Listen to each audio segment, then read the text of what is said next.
வணக்கம். மற்றொரு மக்கள் சேவை நிகழ்ச்சியோடாக உங்கள் அனைவரையும் சந்திப்பதில் மகிழ்ச்சி. ஒவ்வொரு வாரமும் ஒவ்வொரு விதமான பிரச்சனைகள் மற்றும் சமூகத்துக்கு தேவையான விழிப்புணர்வை வழங்குகின்ற ஒரு நிகழ்ச்சியாக மக்கள் சேவை நிகழ்ச்சியை நாங்கள் வடிவமைத்து வருகின்றோம்.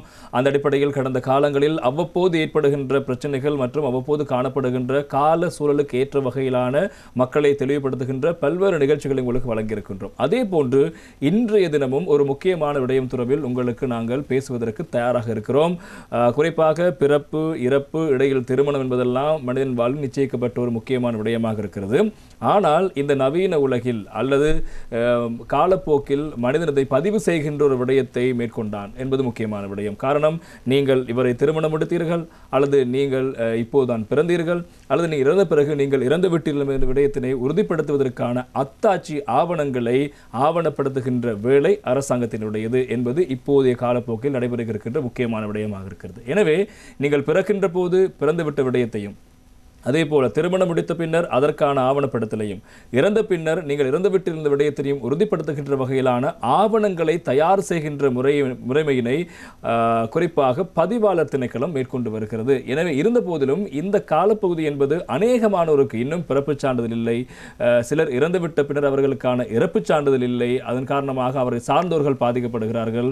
திருமணம் முடித்த பின்னர் பதிவு செய்யப்படாமை காரணமாக பிற்காலத்தில் பிரச்சனைகள், பல பிரச்சனைகள் இன்னும் சமூக மட்டத்தில் பாரிய பிரச்சனையாக இருந்து கொண்டிருக்கிறது. எனவேதான் நாங்கள் இந்த பிறப்புச் சான்றிதழ், இறப்புச் சான்றிதழ், அதே போல திருமண பதிவு சான்றிதழ் போன்ற விடயங்கள் தொடர்பாக மக்களை தெளிவுபடுத்தக்கூடிய ஒரு நிகழ்ச்சியை இன்று உங்களுக்கு வழங்க தயாராக இருக்கிறோம். அந்த அடிப்படையில் தான் நாங்கள் இன்றைய தினம் நிகழ்ச்சிக்காக இந்த விடயங்கள் தொடர்பாக தெளிவான விளக்கங்களை பெற்றுக்கொள்வதற்காக பதிவாளர் நாயகம் திணைக்களத்திலிருந்து விசேடமான ஒரு அதிதியை நாங்கள் நிகழ்ச்சிக்கு அழைத்து வந்திருக்கிறோம். அவர் வேறு யாரும் அல்ல, பதிவாளர் நாயகம் திணைக்களத்தினுடைய மேலதிக மாவட்ட பதிவாளர் திருமதி கீதாஞ்சலி முரளிதரன் அவர்கள் வந்திருக்கிறார். வணக்கம். வணக்கம்.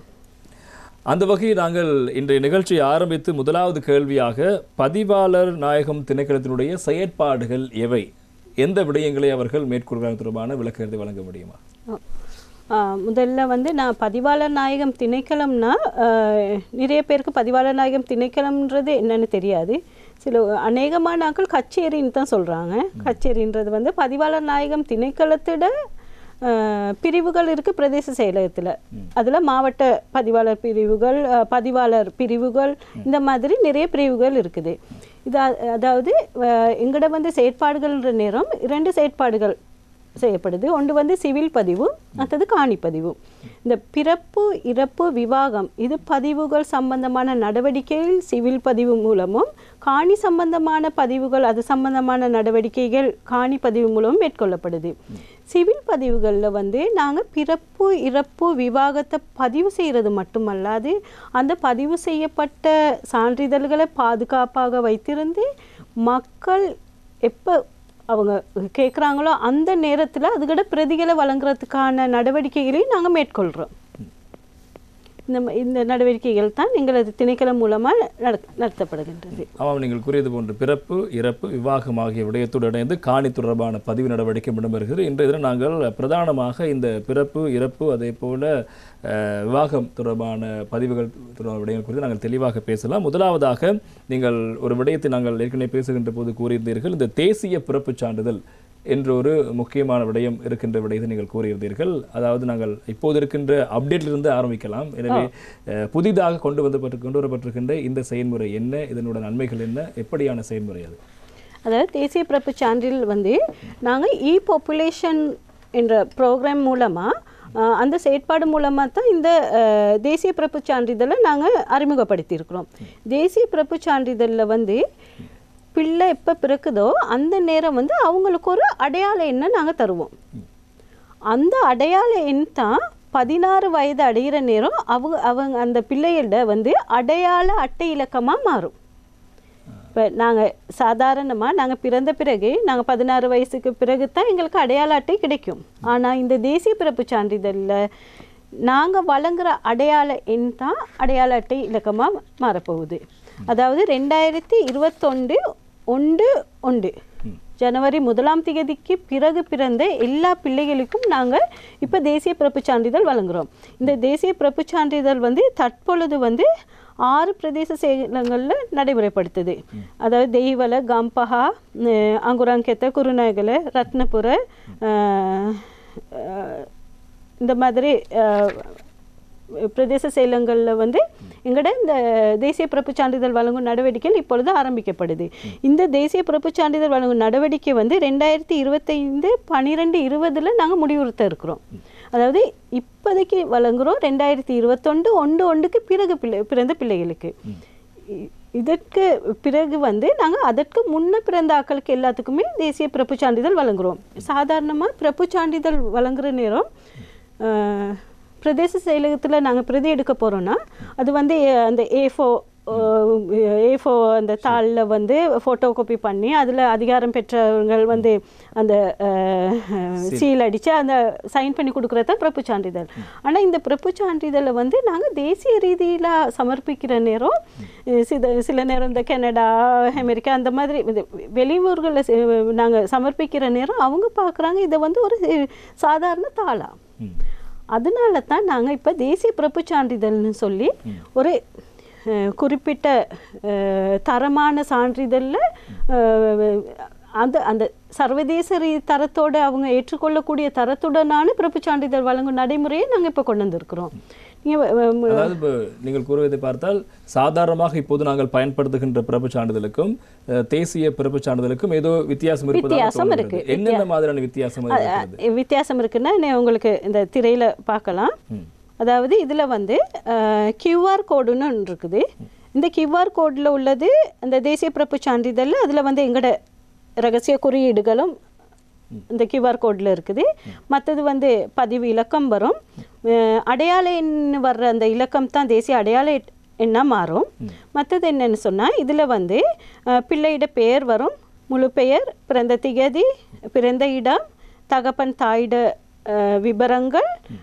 மற்றது வந்து இதில் இருக்குது பதிவுகளில் பிறகு ஏதாவது மாற்றங்கள் ஏற்பட்டிருக்கிறா அந்த மாதிரி விடயங்கள் இருக்குது. இதில் பார்த்தீங்கன்னா 11வது கூட்டில் பாருங்கள், முதல் பதிவின் பின் மாற்றங்கள்.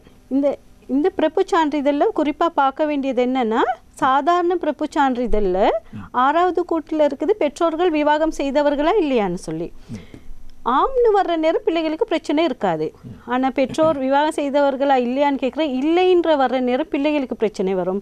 அந்த பிரச்சனை காரணமாக இவங்க எங்கேயாவது வேலை விஷயம் மாதிரி வேறு எந்த விடமா போகிற நேரமும் அவங்க வந்து இல்லீகல் சைல்டு மாதிரி தான் கருதப்படுறாங்க. இந்த தேசிய பிறப்புச் சான்றிதழ் அந்த கூட இல்லை. மற்றது என்னன்னு சொன்னால் அந்த பெயர் மாற்றங்கள், அதுக்கு பதிலாக என்ன, அதுக்கு பதிலாக இதில் எங்ககிட்ட தரவு முறைமையில் உள்ள சிஸ்டமில் உள்ள தரவு முறைமையில் இந்த மாற்றங்கள் சம்பந்தமான எல்லாம் வந்து எங்களோட தரவு முறைமையில் இருக்கும். ஆனால் இந்த பிறப்புச் சான்றிதழ் அது வெளிப்படுத்தப்படாது.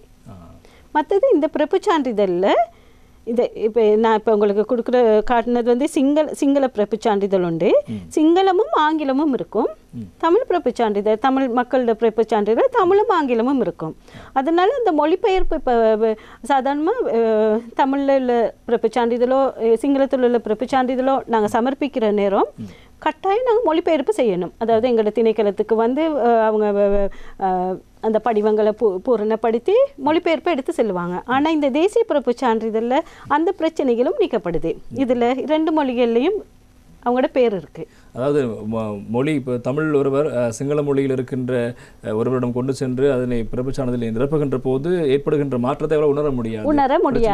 பிரச்சனைகள் உணர முடியாது. காரணம் என்னன்னா, அநேகமாக நாங்கள் இலங்கை முழுவதும் தமிழ் கிராமிய பதிவாளர்களை நியமிச்சிருக்கிறோம். இப்போ தமிழ் கிராமிய பதிவாளர்கள் சாதாரணமாக தமிழ் மக்களுக்கு உச்சரிக்க முடியும்னா, அவங்களுக்கு புரிஞ்சு கொள்ள முடியும்னா சிங்கள மொழியில் அவங்க பிறப்புச் சான்றிதழ்களை பதியலாம். ஆனால் அவங்களுக்கு அந்த உச்சரிக்க முடியாது, தனக்கு ஒன்றும் அந்த சிங்கள மொழி தெரியாதுன்னு சொன்னால் அவங்க வந்து தமிழ் மொழி மூலமான பதிவாளர்களில் சென்று தமிழில் வந்து பிறப்புச் சான்றிதழை பதியணுன்றது தான் என்னுடைய கருத்து. காரணம் என்னென்னா, எங்களுக்கு இந்த சிங்கள மொழியில் உள்ள சில எழுத்துக்கள் இல்லை. த த ட ட அந்த மாதிரி எழுத்துக்கள் இல்லாதனால சில நேரம் மொழிபெயர்ப்புன்னு வர்ற நேரம் டீன்னு பாவிக்கிறது, சிலர் டி பாவிப்பாங்க. அந்த மாதிரி பிரச்சனைகள் எல்லாம் இதுகளில் இல்லாமல் போகும். அதுதான் அதனால தான் நான் சொல்கிறேன் என்னென்னா தமிழோட இங்கிலீஷ் ஆங்கில மொழியும் இருக்குது, சிங்களமோட ஆங்கில மொழியும் இருக்குது. சிங்களத்தில் எழுதினாலும் ஆங்கில மொழியில் அவங்களோட பிறப்பு சான்றிதழில் என்ன மாதிரி மாற்றங்கள் வேணும்னு சொல்லி அவங்க இதில் எடுக்கலாம். மற்றது நாங்கள் பிறப்பு சான்றிதழ்களில் ஏதாவது மாற்றங்கள் செய்வோம். பெயர் மாற்றம் இருக்கலாம், இல்லை ஒவ்வொரு கூடுகளும் மாற்றுறதுக்கு சட்டத்தில் ஒவ்வொரு ஏற்பாடுகள் இருக்குது. பெயர் மாற்றம் இருக்கலாம், பிறந்த திகதி அல்லது பிறந்த இடம், தாய் தகப்பண்ட விடயங்கள் மாற்றப்படலாம். மற்றது அவங்களோட என்ன விஷயம் என்ன விடயங்களையும் இந்த பிறப்பு சான்றிதழில் மாற்றத்துக்கான ஏற்பாடுகள் இருக்குது. அந்த மாற்றங்கள் வந்து பிறப்பு சான்றிதழில் நாங்கள் குறிப்பிடுற நேரம் பழைய பிறப்பு சான்றிதழில் குறிப்பிடுற நேரம் இடது பக்கத்தில் அதோட சிவப்பு மையினால் எழுதி அதன் பிறகு அந்த பின்பக்கம் அதன் மாற்றங்கள் எல்லாம் எழுதி கொடுக்குற நேரம் சில நேரம் அந்த பர்த் சர்டிஃபிகேட் பார்க்குற நேரம் எந்த மாற்றம் எங்கே செஞ்சுருக்காங்கன்னு தெரியாது. அது படிக்கும்போது நோட் எடுத்த மாதிரி இருக்கும். அந்த இந்த மாற்றங்கள் எங்கெங்கே செஞ்சுருக்காங்கன்னு இருக்காது. அப்போ அந்த பிறப்பு சான்றிதழ் நாங்கள் சர்வதேச ரீதியாக சமர்ப்பிக்க இயலாது. அதனால தான் இந்த தேசிய பிறப்பு சான்றிதழில் நான் சொன்ன அந்த 11வது கூடு இருக்குது தானே, அந்த கூடில் வந்து இருக்குது ஏதாவது மாற்றங்கள் ஏற்படுத்தி இருக்கிறான்னு. ஆம்னு சொன்னால் அவங்க டீட்டெயில்ஸ் எடுக்கலாம், எங்களோட சிஸ்டமில் உள்ள டீட்டெயில்ஸ் எடுக்கலாம். இல்லைன்னு சொன்னால் அந்த பர்த் சர்டிஃபிகேட்டை அவங்க யூஸ் பண்ணலாம். அப்போ அந்த தேசிய பிறப்பு சான்றிதழ்ன்றது வந்து சர்வதேச ரீதியாக அங்கீகரிக்கப்பட்ட தரத்துடன் நாங்கள் இப்போ வழங்குகிறோம். இதுதான் எங்களோட புது நடவடிக்கை. நீங்கள் கூறியிருந்தீர்கள் 2021ஆம் ஆண்டு ஜனவரிக்கு பிறகு பிறந்தவர்களுக்கு தான் இப்போது வழங்கப்பட்டு வருவதாக. ஏற்கனவே பிறந்தவர்கள் சகலருக்கும், அதாவது 80களில் 70களில் 60களில் பிறந்தவர்களுக்கும் இப்போது இது மாற்றம் செய்கின்ற வேலை இப்பொழுது நடந்து கொண்டு இருக்குது. அப்படி என்றால் தங்களிடம் இருக்கின்ற இந்த சாதாரண பிறப்புச் சான்றிதழை தேசிய பிறப்புச் சான்றிதழாக ஒருவர் மாற்றிக்கொள்ள வேண்டும் என்றால், உதாரணமாக நான் மாற்றிக்கொள்ள வேண்டுமாக இருந்தால் என்ன செய்ய வேண்டும்? சாதாரண நார்மலாக நாங்கள் 2021 பிறகு பிறந்த பிள்ளைகளுக்கு இந்த தேசிய பிறப்பு சான்றிதழ் வழங்கும் நடவடிக்கை பூர்த்தி செய்த பிறகு அதன் பிறகு 2020 2019 அந்த மாதிரி ஒவ்வொரு வருடங்களையும் பின்னோக்கி நாங்கள் பிறப்பு சான்றிதழ் நாங்கள் வழங்குவோம். எலுமாறாக ஒருவர் விண்ணப்பிக்க முடியும். அவர் குறிப்பிட்ட பிரதேச செயலகத்துக்கு சென்று அங்குள்ள அந்த பிரதேச செயலகத்தில் எங்களோட பதிவாளர் பிரிவு இருக்குது. அந்த பதிவாளர் பிரிவில் மேலதிக மாவட்ட பதிவாளரை சந்தித்து தண்ட கோரிக்கையை அவர் முன்வைக்கலாம். ஆனால் இப்போதைக்கு முன்வைக்க இயலாது. என்னென்னு சொன்னால் அந்த 2021 பிறகு பிறந்த பிள்ளைகளோட அந்த பிறப்பு சான்றிதழ் வழங்கும் நடவடிக்கையை பூர்த்தி செய்த பிறகு தான் நாங்கள் அந்த பழைய பின்னோக்கி செல்ல இருக்கிறோம். எனவே இந்த தேசிய பிறப்பு சான்றிதழ் என்பது கணினிமயப்படுத்தப்படுகிறது என்பதால் இருக்கின்ற பாரிய பல பிரச்சனைகளுக்கு அது தீர்வாக அமையும் மிக முக்கியமான விடயம். எனவே அந்த நடைமுறைக்கு வருகின்ற விடயம் சாதகமான நல்ல விடயமாக நாங்கள் பார்க்கலாம். இருந்த போதிலும் இப்போதைக்கு மக்கள் மத்தியில் இருக்கின்றது இந்த சாதாரண பிறப்பு சான்றிதழ். இருந்த போதிலும் பலர் கைகளில் அது இல்லை என்பது மிகப்பெரிய ஒரு பிரச்சனை. நாங்கள் இந்த சாதாரண பிறப்பு சான்றிதழ் ஒன்றை பெறுவதற்கு என்ன விடயங்களை என்ன மாதிரியான ஆவணங்களை கொண்டு செல்ல வேண்டும்? அதனுடைய சாதாரண ஒரு பிறப்பு சான்றிதழை விண்ணப்பிப்பதற்கு பெற்றுக்கொள்வதற்கு ஆரம்பம் முதல் கடைசி வரை என்னென்ன செயற்பாடுகளை அணுக வேண்டும்? ஏற்கனவே ஒருவருடைய பிறப்பு சான்றிதழ் பதியப்பட்டிருந்தால் அவர் இந்த பிறப்பு சான்றிதழ் விவரங்களை உரிய பிறப்பு சான்றிதழ் கோரும் படிவத்தில் பூர்த்தி செய்து புதிதாக ஒருவர் ஒரு பிறந்த குழந்தை பிறந்து 3 மாதத்துக்குள்ளால அவங்க இப்போ அநேகமாக இப்போ வீட்டில் பிள்ளைகள் பிறக்கிறது குறைவு, எலுமாறாக 1-2 மாதிரி தான். அநேகமாக எல்லாருமே வந்து ஹாஸ்பிட்டலில் தான் வைத்தியசாலையில் தான் பிறக்கிறாங்க. வைத்தியசாலையில் பிறக்கிற நேரமே அவங்க வைத்தியசாலையாலவே ஒரு ஃபார்ம் ஒன்று தருவாங்க. அந்த படிவத்தை எடுத்துட்டு அந்த குறிப்பிட்ட வைத்தியசாலைக்கு உரிய பதிவாளர்கிட்ட சென்று 3 மாதத்துக்கு உள்ளால அந்த படிவத்தை கொடுத்து பர்த் சர்டிஃபிகேட்டை பிறப்பு சான்றிதழில் பதிவு செய்து கொள்ளலாம். 3 மாதம் கடந்த நிலையில் 3 மாதம் கடந்த பிறகு ஆக்கள் நினைக்கிறாங்க என்னன்னு சொன்னால் பிறப்பை பதியலை, எங்களுக்கு பதியவே இயலான்னு சொல்லி. அப்படி இல்லை, 3 மாதம் கழிந்த பிறகு அந்த குறிப்பிட்ட பிள்ளை பிறந்த இடத்துக்குரிய பிரதேச செயலகத்தில் மேலதிக மாவட்ட பதிவாளரை சந்தித்து காலம் கடந்த பிறப்பாக அந்த பிறப்பை பதிவு செய்யலாம். பிறப்புன்றது வந்து எப்பயும் நாங்கள் பதியலாம், 50 வயசுலையும் பதியலாம், 60 வயசுலையும் பதியலாம், எப்பயும். ஆனால் இறப்புன்ற வர்ற நேரம் ஒருவர் இறந்து 25 வருடத்துக்கு உள்ளால கட்டாயம் பதிவு செய்யப்படணும். 25 வயதுக்கு மேற்பட்டு இறப்புகள் பதியப்படாது, ஆனால் பிறப்புகள் பதியப்படலாம். நான் கேட்டது இப்போது ஆரம்பத்தில், அதாவது பிறந்த குழந்தை ஒன்றுக்கு பிறப்பு சான்றிதழ் பெறுவதற்கான நடைமுறை இப்போது நீங்கள் கூறியிருந்தீர்கள். உதாரணமாக ஒருவர் இப்போது பிறப்பு சான்றிதழ் எடுத்திருக்கிறார், அவருடைய பிறப்புச் சான்றிதழ் காணாமல் போய்விட்டது, அல்லது அவருடைய பிறப்புச் சான்றிதழில் இருக்கின்ற பெயர் தொடர்பான விடயங்களில் பாரிய பிரச்சனை இருக்கலாம், அவருடைய முகவரி தொடர்பான விடயங்கள் அல்லது அவருடைய அடையாளங்கள் தொடர்பான விடயத்தில் பிரச்சனை இருக்கலாம், அதனை மாற்ற வேண்டும் என்று முயற்சிக்கலாம். அப்படியாக இருக்கின்ற ஒருவர் மீண்டும் ஒரு முறை பிறப்புச் சான்றிதழை சரி செய்வதற்கான நடைமுறை எவ்வாறு மேற்கொள்ளப்படும்? என்னென்னு சொன்னால், பிறப்புச் சான்றிதழ் பதிகிற நேரம் சான்றிதழானது 3 பிரதிகளில் பதியப்படும். அந்த 3 பிரதிகளானது முதலாவது வந்து இலவசமாக நாங்கள் குறிப்பிட்ட நபர் பதிய, இப்போ ஒரு தகப்பன் போய் தன் பிள்ளைக்கு பிறப்பு சான்றிதழ் பதிகிற நேரம் அந்த தகப்பனுக்கு நாங்கள் இலவசமாக ஒரு பிரதியை நாங்கள் வழங்குவோம். அந்த இலவச பிரதிக்கு அவர் எந்த கட்டணமும் செலுத்த வேண்டியதில்லை. அவர் யாராவது கட்டணம் செலுத்தணும் அப்படின்னு சொன்னால் அவங்க நேரடியாக எங்களுக்கு இன்ஃபார்ம் பண்ணலாம். கட்டணம் இல்லாமல் அவங்க வழங்கப்படும் இலவசமாக வழங்குகிற பிறப்பு சான்றிதழ் அந்த ஒரு கோப்பீஸ் வந்து அவங்களுக்கு கொடுப்பாங்க.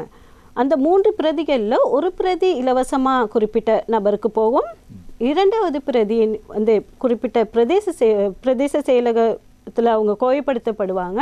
மற்ற பிரதி என்னென்னா, அந்த பிரதி வந்து மத்திய பதிவேட்டரை இருக்குது வந்துன்னா மாளிகாவத்தையில் இருக்குது. ஆனால் எங்களோட பிரான்ச்சஸ் நிறைய இருக்குது. பதிவேட்டரையில் அநேகமாக 7 பிரான்ச்சஸ் இருக்குது.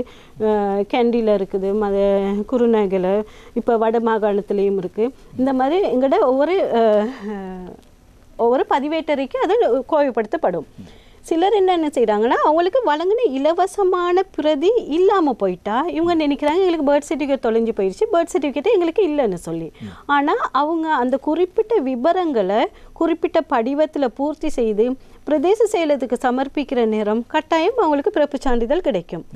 சில நேரம் பிரதேச செயலகத்தில் உள்ள பிறப்பு சான்றிதழ் சிதைவடைந்து காணாமல் போனால் அந்த பிரதேச செயலகத்துக்கு ஊடாக எங்களுக்கு விண்ணப்பிக்கும் உரிமை இருக்குது மத்திய பதிவேட்டரை.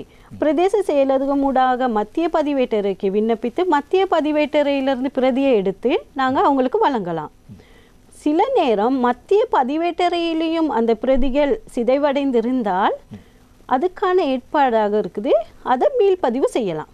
குறிப்பிட்ட நபர்கிட்ட உண்மையாகவே சட்ட ரீதியாக பதிவு செய்யப்பட்ட பிறப்பு சான்றிதழ் இருக்குமாயின் அந்த பிறப்பு சான்றிதழை பிறப்பிறப்பு பதிவு சட்டத்தில் 13வது பிரிவுக்கு கீழே நடைமுறை மேற்கொண்டு மீள்பதிவு செய்யணும். மீள்பதிவு செய்கிறதுக்கு அவங்க அந்த குறிப்பிட்ட பிரதேச செயலகத்துக்கு சென்று அந்த பிரதிகளை வழங்கி அந்த பிரதேச செயலகம் மூலமாக இப்போ வடக்கு கிழக்கு மாகாணம் வந்து நாங்கள் வடக்கு கிழக்கு மாகாணத்துக்கே நாங்கள் இப்போ கொடுத்துருக்குறோம்.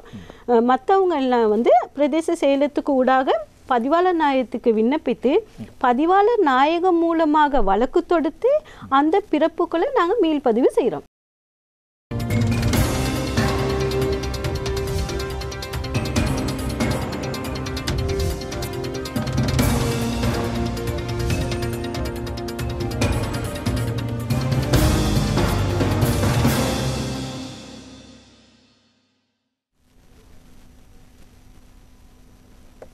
மக்கள் சேவை நிகழ்ச்சியோடு இருந்திருக்கிறோம். இன்றைய மக்கள் சேவை நிகழ்ச்சியில் பதிவாளர் நாயகம் திணைக்களத்தின் செயற்பாடுகள், அங்கு இடம்பெறுகின்ற முக்கியமான நடவடிக்கைகள் தொடர்பான விடயங்கள் குறித்து பேசிக் கொண்டிருக்கின்றோம். பிறப்புச் சான்றிதழ், இறப்புச் சான்றிதழ், திருமண பதிவுச் சான்றிதழ் ஆகியவற்றை பெற்றுக்கொள்கின்ற விடயத்தில் காணப்படுகின்ற முரண்பாடுகள், பிரச்சனைகள் குறித்து பேசிக் கொண்டிருக்கின்றோம்.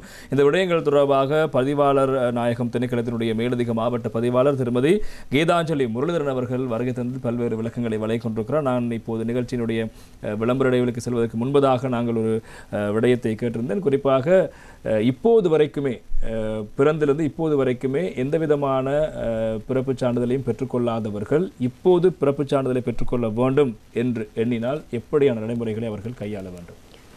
என்னன்னு சொன்னால், பிறப்புச் சான்றிதழ் இல்லாத ஒவ்வொருத்தருக்கும் பிறப்புச் சான்றிதழ் வழங்கும் நடைமுறை எங்களோட திணைக்களத்தால் மேற்கொள்ளப்படுது. கடந்த கிழமையும் கூட நாங்கள் அதுக்கான இந்த ப்ரோக்ராம் எல்லாம் செஞ்சுருக்கிறோம். ஒவ்வொரு மாவட்டத்திலையும் மேலதிக மாவட்ட பதிவாளர், மாவட்ட மாவட்ட உதவி பதிவாளர் நாயகம் அவர்கள் மூலமாக இவங்களோட பங்களிப்பு மூலமாக பிறப்புச் சான்றிதழ் இல்லாத ஒவ்வொருவருக்கும் நாங்கள் பிறப்புச் சான்றிதழ் வழங்கும் நடைமுறையை மேற்கொண்டிருக்கிறோம். என்னன்னு சொன்னால் பிறப்புச் சான்றிதழ் இல்லாத ஆக்கள் அவங்க பிறந்த இடத்துக்குரிய பிரதேச செயலகத்துக்கு சென்று பிறப்புச் சான்றிதழுக்கான விண்ணப்பத்தை விண்ணப்பிக்கணும். விண்ணப்பிக்கிற நேரம் பிறப்புச் சான்றிதழ் வழங்கக்கூடிய தகவல்கள் இருக்குமா இருந்தால் நாங்கள் அவங்களுக்கு பிறப்புச் சான்றிதழ் வழங்குவோம். அவ்வாறு இல்லாத சந்தர்ப்பத்தில் அவங்களுக்கு நாங்கள் அனுமான வயது சான்றிதழ்ன்ற ஒரு சான்றிதழை வழங்குவோம். இந்த அனுமான வயது சான்றிதழ்ன்றது வந்து பிறப்புச் சான்றிதழ் போலவே தான் அவங்களுக்கு அதற்கு இணையானது. அமைச்சாலேயே அந்த அனுமான வயது பிறப்புச் சான்றிதழ் வந்து ஏற்றுக்கொள்ளப்பட்டிருக்குது. இந்த அனுமான வயது சான்றிதழ் வந்து நாங்கள் முன்ன குறிப்பிட்ட இப்படி சொல்லுவோமே ஒரு 1970 பிறந்த ஒருத்தருக்கு பிறப்புச் சான்றிதழ் இல்லை. அப்போ நாங்கள் வந்து அந்த 70ம் 72க்கும் இடைப்பட்ட காலத்தில் இவர் பிறந்திருக்கலாம் அப்படின்னு அனுமானித்து தான் நாங்கள் முன்னே அனுமான வயது பிறப்புச் சான்றிதழ் வழங்கினோம். ஆனால் இப்போ அந்த குறிப்பிட்ட நபர் தனது பிறந்த திகதியாக 1970ஆம் ஆண்டு பிறந்த ஒருத்தர்னு வைங்களேன், 1970ஆம் ஆண்டு 8ஆம் மாதம் 1ஆம் திகதி இல்லாட்டி 1970ஆம் ஆண்டு 10ஆம் மாதம் 1ஆம் திகதி தான் அவரோட பிறந்த திகதியாக அவர் யூஸ் பண்ணி பாவனையில் இருந்தார்னு சொன்னால் நாங்கள் அந்த பிறந்த திகதியே குறிப்பிட்டு அவருக்கு அனுமான வயது சான்றிதழ் வழங்குகிறோம். இந்த அனுமான வயது சான்றிதழ் வழங்குகிற சில அனுமான வயது சான்றிதழ் வந்து அதாவது பிறப்பு பதிவுறதுக்கான எந்த தகவல்களும் போதிய அளவாக இல்லாத சந்தர்ப்பத்தில் நாங்கள் நீதிமன்ற வைத்திய அலுவலரிடமிருந்து அவரோட வயதை உறுதிப்படுத்தக்கூடிய சான்றிதழை பெற்றுக்கொண்டு அவருக்கு அனுமான வயது சான்றிதழ் நாங்கள் வழங்குகிறோம். மற்றது இன்னொன்று வந்து நான் முக்கியமாக சொல்லணும் என்னன்னு சொன்னால் ஜெண்டர் சேஞ்ச், அதாவது பால் மாற்றத்துக்கு உள்ளான ஒருத்தரோட பிறப்பு சான்று. இது வந்து எந்த முன் குறிப்பிட்ட எந்த நிகழ்ச்சிகளையுமே சொல்லாத ஒரு விடயம். பால் மாற்றத்துக்கு உள்ளான இப்போ போன கிழமை என்னை சந்திக்கிறதுக்கு ஒரு லேடி வந்திருந்தாங்க. அவங்க வந்து பால் மாற்றத்துக்கு உள்ளான ஒரு ஆண் பெண்ணாக மாறி வந்திருக்கிறாங்க. அந்த நேரம் அவரோட பர்த் சர்டிஃபிகேட்டில் அவரோட பேர் அந்த லேடியோட இப்போ அவங்க பெண்ணாக இருக்காங்க, அவங்களோட பேரையும் மாற்றணும், அவங்களோட பால் மாற்றணும். அந்த நேரத்தில் இவங்களுக்கு என்ன செய்கிறதுன்னு தெரியாது. சாதாரணமாக இந்த மாதிரி நிகழ்வுகள் வந்து ஒருத்தரோட தனிப்பட்ட கட்டுப்பாட்டையும் மீறினது, இறைவனால் அது மாற்றப்பட்டது. அந்த மாதிரி மக்களை நாங்கள் வந்து அவங்கள ஒதுக்காமல் அவங்களையும் சமூகத்தில் ஒரு ஆளாக ஏற்றுக்கொள்ளணும். அதற்கு வந்து அவர்கள் என்ன செய்ய வேணும்? அவர்கள் செய்யணும்னா நினைக்கிறேன் 1512 ஒரு எனக்கு சாதாரண இந்த ஞாபகத்தில் ஒரு ஃபார்ம் ஒன்று இருக்குது, ஹெல்த் ஃபார்ம்னு ஒன்று சொல்லி. அந்த ஹெல்த் ஃபார்மை ஃபில் பண்ணி அவர் வந்து வைத்தியரோட குறிப்பிட்ட பிரதேச செயலகத்துக்கு போனால் அவங்க அந்த ஃபார்மை தருவாங்க. குறிப்பிட்ட வைத்திய அலுவலரிடமிருந்து அதை உறுதிப்படுத்தி பரிசோதனை சான்றிதழ் அந்த அந்த அந்த படிவத்தில் இருக்குது என்னென்ன அவர் எப்படி பால் மாற்றினார், எந்த வருடத்துலேருந்து மாற்றப்பட்டது, அந்த மாதிரி அந்த படிவத்தையும் பால் மாற்றத்துக்கானது 52வது பிரிவின் கீழே உள்ள அந்த படிவமும் பேர் மாற்றத்துக்கான 27ஆம் பிரிவில் உள்ள படிவமும் அந்த வைத்திய அதிகாரிகள் கொடுத்த படிவமும் இவரது பிறப்பு சான்றிதழ் இதை மட்டுமே கொண்டு போயிட்டு அவங்க குறிப்பிட்ட அவங்க பிறந்த இடத்திட பிரதேச செயலகத்துக்கு சென்று அதை மாற்றிக்கொள்ளலாம். அப்படி அவங்களுக்கு மாற்ற இயலாதுன்னு சொன்னால் அநேகமாக இது வந்து தமிழாக்கள் நிறைய பேர் இருக்காங்க, தமிழாக்கள் அது வெளியில் வர மாட்டேங்கிறாங்க. அந்த மாதிரி ஆக்களுக்கு இந்த மாதிரி ஏதாவது பிரச்சனைகள் இருந்து அவங்களுக்கு இந்த மாதிரி பர்த் சர்டிஃபிகேட் செய்ய முடியலைன்னு சொன்னால் நீங்கள் எங்களை தொடர்பு கொள்ளலாம். தொடர்பு இலக்கம் இருக்குது 0112 889540. 0112 889540. இந்த இலக்கத்தோடு நீங்கள் தொடர்பு கொண்டால் உங்களுக்கு தேவையான எல்லா ஆலோசனைகளும் எம்மால் வழங்கப்படும். அந்த ஜெண்டர் சேஞ்ச் பால் மாற்றத்துக்கு உள்ளான மக்களும் எங்களோட மக்கள்ன்றத நாங்கள் ஒவ்வொருத்தரும் கருத்தில் கொண்டா நிறைய குற்ற செயல்கள்லாம் இல்லாமல் போகும். அதாவது அப்படி மாற்றத்துக்கு உள்ளானவர்கள் நீங்கள் வெட்கப்பட தேவையில்லை அல்லது பிரச்சனை குறைவிடயமாக பார்க்க தேவையில்லை. நேரடியாக நீங்கள் பதிவாளர் திணைக்களத்துக்கோ அல்லது மாவட்டத்தில் இருக்கின்ற பிரதேச செயலகத்துக்கோ சென்று அதனை நீங்கள் மாற்றுவதற்கான ஒரு வழிமுறை இருக்கிறது. அதனை மேற்கொள்ளலாம். இல்லை என்றால் அவர் கூறிய தொலைபேசி அழைப்பை ஏற்படுத்தி நீங்கள் தெளிவான விளக்கத்தை பெற்றுக்கொள்ளக்கூடியதாக இருக்கும். இன்னும் ஒரு விடயம், இப்போது மலையக பெருந்தோட்ட பகுதியில் இருக்கின்ற ஒரு பாரிய பிரச்சனை, இப்போது பதிவுச் சான்றிதழ் அல்லது பிறப்பு பதிவுச் சான்றிதழ் இல்லாதவர்கள் அதனை பெற்றுக்கொள்ள வேண்டுமென்றால் ஒரு இடைத்தரகரை சந்தித்து அவரிடம் அதிக பணத்தை கொடுத்து அவர் கூறுகின்ற ஆவணத்தை பெற்றுக் கொடுத்து அவர்கள் பாரிய செலவுகளை மேற்கொள்வது காரணத்தினால் பலர் அந்த செலவுகளை பார்த்து கொண்டே இவ்வளவு செலவாகும் என்று சொல்லிக்கொண்டே அவர்கள் அதனை கைவிடுகின்றார்கள். உண்மையிலேயே ஒரு பிறப்புச் சான்றிதழ் பெற வேண்டும் என்றால் என்ன மாதிரியான ஆவணங்களை வைத்திருக்க வேண்டும், எப்படி அவர் யாரை அணுக வேண்டும் என்பதை சற்று தெளிவுபடுத்த வேண்டும். ஒவ்வொரு பிரதேச செயலகத்திலையும் மேலதிக மாவட்ட பதிவாளர் பிரிவுகள் இருக்குது. நீங்கள் உங்களோட பிறப்பு சான்றிதழ்களை எடுக்கணும்னா நீங்கள் காசு செலவழிக்க தேவையான அவசியமே இல்லை. இடைத்தரகர்களை நாடாயுதுங்க. இடைத்தரகர்கள் சொல்லுவாங்க நாங்கள் உங்களுக்கு பிறப்பு சான்றிதழ் செஞ்சு தரோன்னு சொல்லி அவங்க பிறப்பு சான்றிதழ் தருவாங்க.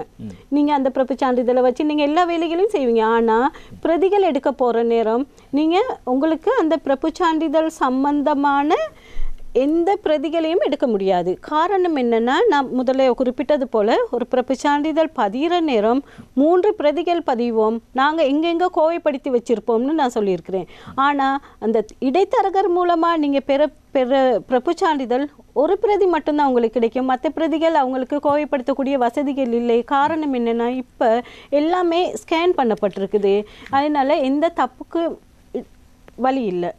அதனால் நீங்கள் உங்களோட பிறப்பு சான்றிதழ் இல்லைன்னு சொன்னால் நீங்கள் வெட்கப்படாமல் நீங்கள் பிரதேச செயலகத்துக்கு செல்லுங்கள். பிரதேச சென்று அங்கே பிறப்பு சான்றிதழை கோருங்க. சட்ட ரீதியாக பதியப்படக்கூடிய பிறப்பு சான்றிதழ் பிரதேச செயலகங்களில் உங்களுக்கு எடுக்கலாம். உங்களுக்கு அப்படி எடுக்க முடியலைன்னு சொன்னால் நான் முன்ன சொன்ன அந்த தொலைபேசி இலக்கத்தோட தொடர்பு கொள்ளுங்க. நாங்கள் நீங்கள் எங்கே போகணும் அப்படின்ற உங்களுக்கு அறிவுறுத்தலை நாங்கள் வழங்குவோம். இன்னும் ஒரு பிரச்சனை இருக்கிறது. இந்த பிறப்புச் சான்றிதழ் அநேகமாக சிங்கள மொழியில் நிரப்பப்படுகிறது. அதில் என்ன பெயர் குறிப்பிடப்பட்டிருக்கிறது தொடர்பான விடயங்கள் தொடர்பாக போதிய அறிவு மக்களிடம் இல்லை, அந்த சிங்கள மொழி விளங்காதவர்களிடம். எனவே அவர்கள் ஏதாவது ஒரு தேவைக்காக சென்று அந்த பிறப்புச் சான்றிதழை கையளிக்கும் போதுதான் அவர் கூறுகின்ற பெயர் ஒன்றாக இருக்கும், அந்த சான்றிதழ் இருக்கின்ற பெயர் வேறொன்றாக இருக்கும். இந்த பிரச்சனை அநேகமாக தமிழ் பேசும் மக்கள் மத்தியில் காணப்படுகின்ற ஒரு பாரிய பிரச்சனையாக இருக்கிறது. இப்படி சில வேளை ஒரு 30 வருடம் 40 வருடம் கழிந்து தன்னுடைய பெயரை ஒருவர் உதாரணமாக எங்களுக்கே நேரடியாக நாங்கள் கேள்விப்பட்ட ஒரு பிரச்சனை, இங்கே கூறப்பட்ட ஒரு பிரச்சனை, நிகழ்ச்சிக்கு வருகின்ற போது நாங்கள் கேள்விப்பட்ட ஒரு பிரச்சனை, உதயகுமார் என்ற ஒரு பெயர் இருக்கிறது. அந்த பெயரை சிங்கள மொழியில் ஒரு தூசண வார்த்தை வருகின்ற வகையில் அவர்கள் அதனை எழுதியிருக்கிறார்கள். சிங்களத்தில் எழுதுகின்ற போது அதனை அவர்கள் அப்போது கவனிக்கவில்லை. இப்போது தன்னுடைய மகளுக்கு பிறப்புச் சான்றிதழை பதிவு செய்கின்ற போது தாத்தா சொல்கின்ற பெயர் ஒன்று, ஆனால் பிறப்புச் சான்றிதழில் அம்மாவுடைய அப்பாவின் பெயரில் இருக்கின்ற பெயர் வேறொன்று. இப்படி இருக்கின்ற இந்த பெயர் குழப்பங்கள், பெயர் மாற்றங்களை செய்வதற்கு எப்படியான நடைமுறைகளை கையாள வேண்டும்? இது பாரிய பிரச்சனை இருக்கிறது. அதனை மாற்றுவதென்றால் எப்படி அதனை மாற்ற முடியும்? என்னன்னு சொன்னால், இந்த நிகழ்ச்சியை பார்த்து கொண்டிருக்கிற எல்லாருமே நீங்கள் உங்களோட பிறப்பு சான்றிதழ் எடுத்து கட்டாயம் வாசித்து பாருங்கள். வாசிக்க முடியாட்டி யார்கிட்டயாச்சும் கொடுத்தாது வாசித்து பாருங்கள். உங்களோட பிறப்பு சான்றிதழ், விவாக சான்றிதழாக இருந்த விவாக சான்றிதழ், உங்களோட பெற்றோர்களுடைய இறப்பு சான்றிதழாக இருந்த இறப்பு சான்றிதழ், இந்த சான்றிதழ் எல்லாம் எடுத்து பாருங்கள். எங்ககிட்ட உள்ள ஒரு குறைபாடு தான், நாங்கள் பிறப்பு சான்றிதழ் ஒன்று எங்களோட கைக்கு கிடைச்சா நாங்கள் இதை கொண்டு போய்ட்டு பேசாமல் வச்சுட்டு இருப்போம். திருமண சான்றிதழ்னு வைங்களேன், திருமண சான்றிதழ் திருமணம் முடித்த நேரம் அவங்க ஒரு சர்டிஃபிகேட் ஒன்று தரோம், அந்த சர்டிஃபிகேட்டை கொண்டு போய்ட்டு வைப்போம். அது பிறகு அதை பார்க்குறதே இல்லை. ஆனால் உங்களோட பிறப்பு சான்றிதழை பார்க்குறது உங்களோட உரிமை, உங்களோட விவாக சான்றிதழ் பார்க்குறது உங்களோட உரிமை. அந்த நேரமே பார்த்து நீங்கள் அந்த நேரமே ஏதாவது பிழைன்னு இருந்தால், உதாரணமாக சொல்லுமே, அந்த 3 பிரதிகளும் ஒரு பிரதேச செயலத்து வசம் இருக்கக்கூடிய இருந்தால், அதாவது ஒரு பிரதி உங்ககிட்டையும் மற்ற 2 பிரதிகளையும் பிரதேச செயலகத்தையும் இருக்குமா இருந்தால் உடனே சென்று அந்த இதை நீங்கள் மாற்றிக்கொள்ளலாம். அப்படின்னா ஒரு மாதத்துக்கு உள்ளால மாற்றிக்கொள்ளலாம். அப்படி இல்லைன்னு சொன்னால் அந்த சான்றிதழ்களில் ஒவ்வொரு பேர் மாற்றுறதுக்கான பெயர்கள் மாற்றுறதோ வேறு மாற்றங்கள் செய்கிறதுக்கான ஏற்பாடுகள் சட்டத்தில் இருக்குது. பிறப்பு சான்றிதழ்களில் பெயர் மாற்றம்ன்ற சுற்று நிருபங்கள் 2 நாங்கள் இன்ட்ரடியூஸ் பண்ணியிருக்கிறோம். 1வது வந்து 7/2020 ஒரு சுற்று நிருபம். அந்த சுற்று நிருபத்தோட உள்ள குறைபாடுகளை நீக்கிறதுக்காக நாங்கள் 7/2022 ஒரு சுற்று நிருபமும் நாங்கள் இன்ட்ரடியூஸ் பண்ணியிருக்கிறோம். இந்த சுற்று நிருபங்களில் பேர் மாற்றப்படக்கூடிய முறைகள் என்ன, எப்படியான பெயர்கள் மாற்றப்படலாம், அந்த ஒவ்வொரு பேர் மாற்றத்துக்கு உரிய ஆவணங்கள் என்ன அப்படின்றதெல்லாம் நாங்கள் விரிவாக விவரிச்சிருக்கிறோம். அதனால உங்களோட பேர் மாற்றம் சம்பந்தமான எந்த விடயங்களையும் நீங்கள் உடனே எடுத்துட்டு உங்களோட பிறந்த இடத்துக்கு உரிய பிரதேச செயலத்துக்கு போங்க. அங்கே போன பிறகு அவங்க அந்த சுற்று நிருபத்தில் பார்ப்பாங்க எந்த வகைக்கு கீழே இந்த பெயர் மாற்றம் வருதுன்னு. சில பெயர் மாற்றத்துக்கு வந்து சத்திய கடதாசி மட்டும் போதும். சில பேர் மாற்றத்துக்கு கட்டாயம் நாங்கள் பத்திரிகை விளம்பரம் போடணும். சிலர் சொல்லுவாங்க இப்படி பெயர் மாற்றத்துக்கு நாங்கள் போனோம் பத்திரிகை விளம்பரம் போட சொன்னாங்க அப்படின்ட்டு. ஆனால் அந்த கேட்டகரியில் உள்ளது தான் மேலதிக மாவட்ட பதிவாளர் கேட்பார். அந்த நீங்கள் ஏற்கனவே சொன்ன அந்த உதயகுமார்ன்ற பேருக்கு அந்த பேரை அவர் அந்த பேரை அவர் 1 வருஷத்துக்கு மேலே பாவிச்சார் அப்படின்ற ஏதாவது டாக்குமெண்ட்ஸ் ஏதாவது ஆவணங்களை சமர்ப்பிச்சா அவருக்கு அந்த பேரை மாற்றிக்கொள்ளலாம். பத்திரிகை விளம்பரங்கள் தேவையில்லை. அதுதான் நான் சொன்னேன். என்னன்னு சொன்னால் அந்த சுற்று நிருபத்தில் நாங்கள் குறிப்பிட்டு இருக்கிறோம் இந்த எப்படி பேர் மாற்றுறதுக்கு என்னென்ன ஆவணங்கள் தேவைன்னு. அதை வந்து அந்த மேலதிக மாவட்ட பதிவாளர் தான் சொல்லுவார். நீங்கள் அந்த மொழி பிரச்சனைன்றதை முன் வச்சுட்டு ஒவ்வொருத்தரை எடுத்துகிட்டு போக தேவையில்லை. ஏன்னா எல்லா பிரதேச செயலகத்துலேயும் இப்போ எல்லாரும் தமிழ் மொழி ஆக்களுக்கு தெரியும். மற்றது நிறைய தமிழாக்களுக்கு சிங்களம் பேச முடியும். தனக்கு தெரிஞ்ச சிங்களத்தில் நீங்கள் போயிட்டு பேசுங்க. அப்படி உங்களுக்கு ஏதாவது உதவி தேவைப்படுற நேரம் எங்களை அணுகுங்க, நாங்கள் உங்களுக்கு உதவி செய்வோம். அதாவது முதலாவதாக நீங்கள் கையில் வைத்திருக்கின்ற பிறப்புச் சான்றிதழோ அல்லது திருமண பதவிச் சான்றிதழோ எடுத்து முதலில் வாசியுங்கள்.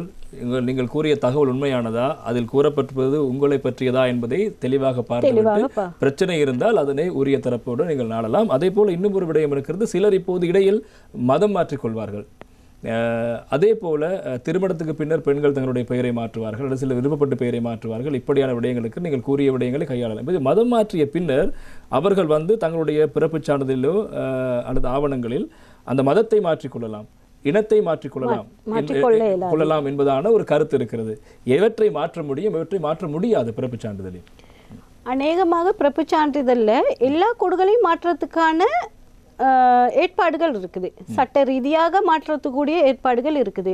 ஆனால் நீங்கள் சொன்ன மாதிரி மதம் மாற்றம் காரணமாக அப்படி இல்லாட்டி வேற இனத்திட சொல்லுங்களேன், ஒரு தமிழ் அவர் சிங்கள ஒரு பெண்ணை மணந்த காரணமாக அந்த காரணமாக இல்லாட்டி சிங்கள பெண் ஒரு தமிழ் ஒருத்தர் திருமணம் புரிந்த காரணமாக அவங்கள அந்த சிங்களவர் இல்லாட்டி இலங்கை சோனகர் இல்லாட்டி இலங்கை தமிழர் இந்திய தமிழர் அப்படி அந்த அவங்களோட அந்த மதம் மாற்றமோ அந்த திருமணம் மூலமாவோ அவங்களோட அந்த இனத்தை மாற்றக்கூடிய எந்த ஏற்பாடுகளும் இல்லை. அதாவது மதம் தமிழாக இருந்தவர் பௌத்தமாக மாறலாம், முஸ்லீமாக மாறலாம், கிறிஸ்தவராக மாறலாம். மதம் மாற்றுவதற்கான ஏற்பாடுகள் மதம் இலங்கையில் பிறந்த ஒவ்வொருத்தருக்கும் தனக்கு விருப்பமான மதத்தை தெரிவு செய்து அந்த மதத்தை பின்பற்றுறதுக்கான சகல உரிமைகளும் இருக்குது.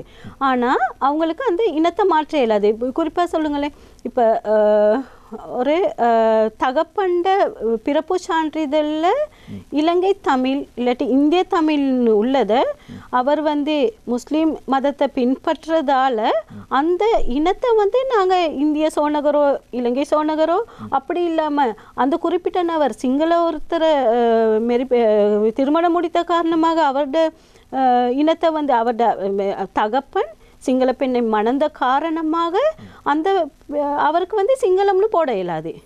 அதான் நான் சொன்னேன், இனத்தை மதத்தை பின்பற்றதுக்கான சகல உரிமைகளும் இருக்கு. ஆனால் தகப்பண்ட ஜாதி என்னவோ அந்த ஜாதி தான் பிள்ளையிட இனமாக வரும். அதாவது மதத்தை மாற்றுவதற்கான உரிமை இருக்கிறது. நீங்கள் பிறப்புச் சான்றிதழை மாற்றிக்கொள்ளலாம். ஆனால் இனத்தை, உங்களுடைய அடையாளத்தை ஒருபோதும் மாற்ற இயலாது. பேர் மாற்றலாம்.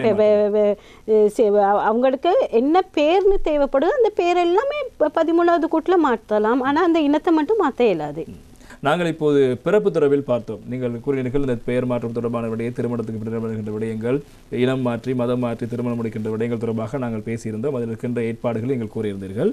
இப்போது ஒருவர் திருமணம் முடிக்கின்ற போது அந்த விவாகத்தை பதிவு செய்கின்ற விடயங்களுக்கான ஆவணங்கள் எப்படி தயாரிக்க வேண்டும், எவ்வாறு அதனை பதிவு செய்ய வேண்டும்? குறிப்பாக நான் இந்த நிகழ்ச்சியில் சொல்லணும்னு இருந்தது என்னென்னா, விவாகம் பதிவு செய்கிற நேரம் அந்த குறிப்பிட்ட நபர் எங்கே வசிக்கிறாரோ அந்த இடத்துல கிராமிய விவாக பதிவாளர்கிட்ட சென்று விவாகத்தை பதிவு செய்யலாம். நாங்கள் புதிதாக 2018-2021 என்ற சுற்று நிருபத்தை பற்றி நான் கட்டாயம் இதில் சொல்லணும். இலங்கையில் உள்ள பிரஜையொருத்தரும் வெளியூர் பிரஜை, அதாவது சிலோனில் பிறந்து வெளியூரில் ஃபாரின் சிட்டிசன் எடுத்திருக்கலாம், அவர் இல்லாட்டி ஃபாரின் சிட்டிசனாகவே இருக்கலாம். அந்த மாதிரி சந்தர்ப்பத்தில் அவங்க கட்டாயம் வெளிநாட்டில் உள்ள அவங்களோட ஏதாவது நிறுவனத்து மூலமாக அவங்க குற்றமற்றவர்ன்ற கிளியரன்ஸ் சர்டிஃபிகேட்டும் அவரோட அங்குள்ள திருமணம் முடிக்கவில்லைன்ற ஒரு சான்றிதழோட அவரோட கடவுச்சீட்டும் மற்றது இலங்கையில் திருமணம் முடிக்க போகிறோட அடையாள அட்டையும் கொண்டுட்டு எங்ககிட்ட அனுமதியை வழங்கணும். நாங்கள் அவங்களோட அந்த சான்றிதழ்கள் எல்லாம் பாதுகாப்பு அமைச்சுக்கு அனுப்பி அவங்க எங்களுக்கு கிளியரன்ஸ் ஒன்று தருவாங்க. அதாவது இவர் குற்றமற்றவர்னு அந்த சான்றிதழை பெற்று தான் அவங்க இப்போ திருமணம் முடிக்கலாம். அது இலங்கை பிரஜையும் வெளிநாட்டு பிரஜையும். சாதாரண இலங்கை பிரஜைகள் 2 பேர் அல்லது வெளிநாட்டு பிரஜைகள் 2 பேர் திருமணம் முடிக்கிற நேரம் அவங்களோட இலங்கையாக இருந்தால் அவங்களோட பிறப்பு சான்றிதழ், அடையாள அட்டை இதுகளை எடுத்துகிட்டு போயிட்டு அவங்க எங்கே வசிக்கிறாங்களோ அந்த இடத்து பிரதேச செயலகத்தில் உள்ள மேலதிக மாவட்ட பதிவாளர் அல்லது எங்களால் நியமிக்கப்பட்ட அந்த பிரதேசத்துக்குரிய கிராமிய பதிவாளர் மூலம் அவங்களோட விவாகத்தை மேற்கொள்ளலாம். அந்த விவாகம் மேற்கொள்கிற நேரம் 2 பிரதேசமாக இருந்தால் அந்த கிராமிய பதிவாளர்கள் சொல்லுவாங்க இப்படி அந்த செய்யணும்னு சொல்லி. இன்னொன்று முக்கியமான விஷயம் என்னென்னா, சிலர் இலங்கையில் திருமணம் முடிக்கிறாங்க, திருமணம் முடித்து வெளிநாட்டுக்கு சென்று வெளிநாட்டில் அவங்க விவாகரத்தை பெற்றுக்கொள்கிறாங்க.